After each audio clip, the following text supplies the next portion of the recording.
Dan ke depan ini perang Amerika dengan Iran ini masih akan terus berlangsung. Presiden Trump katakan perang ini akan berlangsung sampai saya katakan berhenti. Jadi ini ada banyak kepentingan politik di belakang. Tapi begini, kita harus lihat juga Kongres Amerika itu tidak setuju bahwa perang ini akan jalan terus. Itu sebabnya kemarin Partai Demokrat memblokir rencana pengajuan anggaran sebanyak 1,5 triliun dolar anggaran baru itu untuk pertahanan.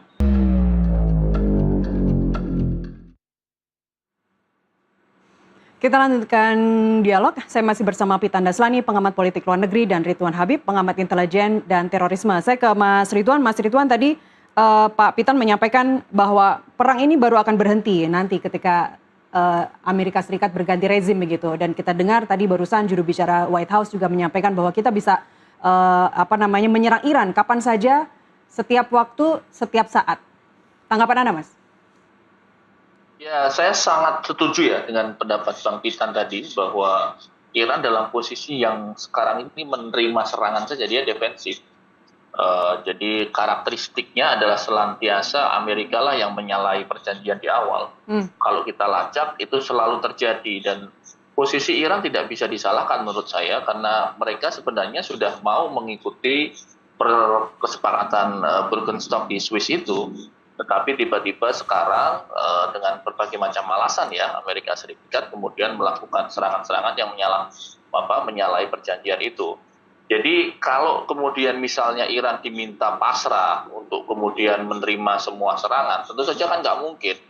Ini yang kemudian membuat faksi-faksi IRGC itu agak jengkel dengan beberapa kelompok moderat, karena mereka itu selalu, maksudnya kelompok moderat itu selalu berpikir bahwa pasti ada itikat baik lah, nanti Amerika pasti akan mau menerima negosiasi. Tapi kan faktanya selama ini yang melakukan menyalahgunakan kepercayaan itu adalah dari pihak Amerika Serikat sendiri. Jadi wajar kalau kemudian kelompok IRGC meminta serangan diperluas. Baik, saya geser ke tema kita malam ini, kartu Amerika Serikat Iran di Hormuz dan Bab al-Mandeb, Mas Ridwan. Jika ini sekarang sudah disebut-sebut sebagai kartu tekanan kedua ya di Bab al-Mandeb ini, bagaimana bisa mengubah atau seberapa besar bisa mengubah peta energi dan jalur pelayaran global, termasuk yang terpenting nih dampaknya ke Indonesia? Saya kira dampaknya tidak akan terlalu langsung ke Indonesia ya Mbak Nasdisnia, tapi lebih ke perekonomian global. Indonesia tadi sudah disampaikan Pak Pitan, kita mencari berbagai macam sumber lain, termasuk juga dari Amerika, dari Rusia, dan juga dari Tiongkok. Jadi tampaknya lebih kepada dampak ekonomi globalnya nanti yang akan cukup berpengaruh di situ.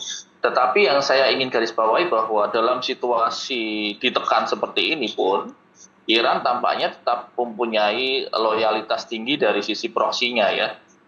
Axis of force-nya itu dari Houthi di Yaman tampaknya masih tetap setia, dan ini yang saya kira tidak bisa dimiliki oleh yang lain, termasuk Amerika Serikat sekalipun, karena sekutu-sekutunya kan mulai berpikir ulang, termasuk Bahrain misalnya, mereka protes keras karena pangkalannya diserang terus, kemudian beberapa negara lain di Teluk juga mulai memindahkan loyalitasnya untuk tidak selalu bersama Amerika.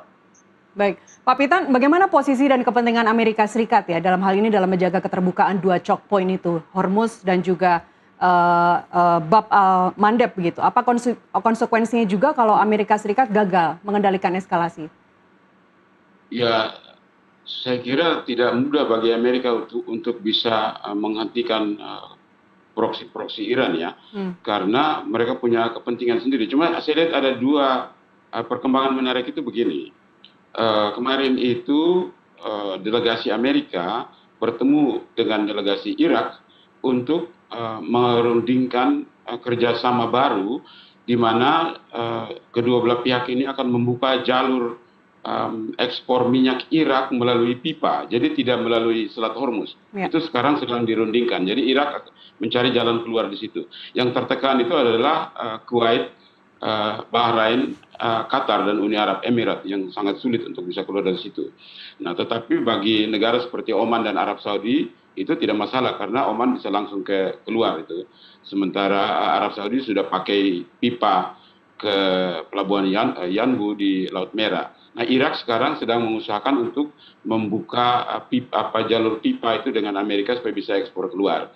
Nah, apakah Hormuz ini masih tetap masih bisa diangkat atau tidak? Sekarang bagi negara-negara pengekspor minyak itu bukan satu-satunya harapan lagi. Mereka sekarang mencari alternatif baru seperti 8 negara Asia tadi yang saya katakan, di samping perundingan yang sekarang berlangsung antara Amerika dengan Irak supaya Irak juga bisa mengekspor keluar.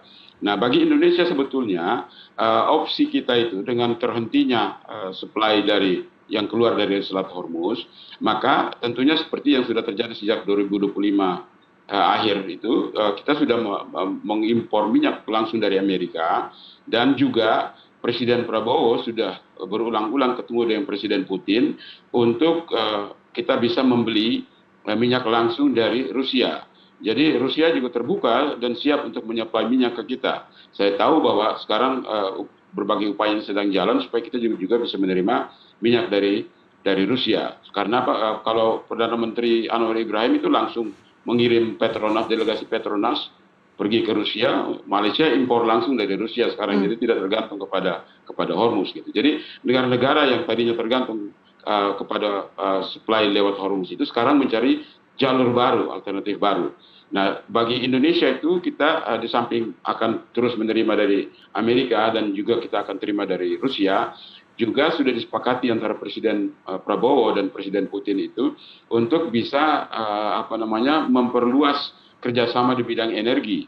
Itu sebabnya sekarang Rusia itu menawarkan untuk membangun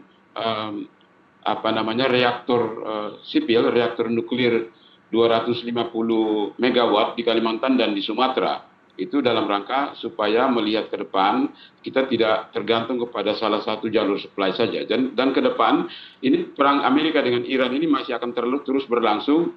Presiden Trump katakan perang ini akan berlangsung sampai saya katakan berhenti. Jadi ini ada banyak kepentingan politik di belakang. Tapi begini, kita harus lihat juga Kongres Amerika itu tidak setuju bahwa perang ini akan jalan terus. Itu sebabnya kemarin Partai Demokrat memblokir rencana pengajuan anggaran sebanyak 1,5 triliun dolar anggaran baru itu untuk pertahanan, tetapi yang dibahas itu hanya 1,15 triliun, itu pun diblokir sama Senat Amerika karena senator Amerika katakan kita baru bisa menyetujui kalau Menteri Pertahanan berikan penjelasan apa sebabnya bisa terjadi tragedi Tomahawk menghantam sekolah di Iran sehingga itu di Minab itu, sehingga begitu banyak siswi Iran yang terbunuh. Ya. Ini kalau pemerintah Amerika tidak bisa memberikan penjelasan kenapa begitu banyak siswa Iran terbunuh di Minab itu, maka Senat akan terus menekan supaya jangan dikeluarkan. Bahkan sekarang pun itu anggaran Menteri Pertahanan itu sudah diblokir sama sekali oleh Senat Amerika. Kasih dulu penjelasan kenapa itu begitu banyak anak sekolah bisa dibunuh.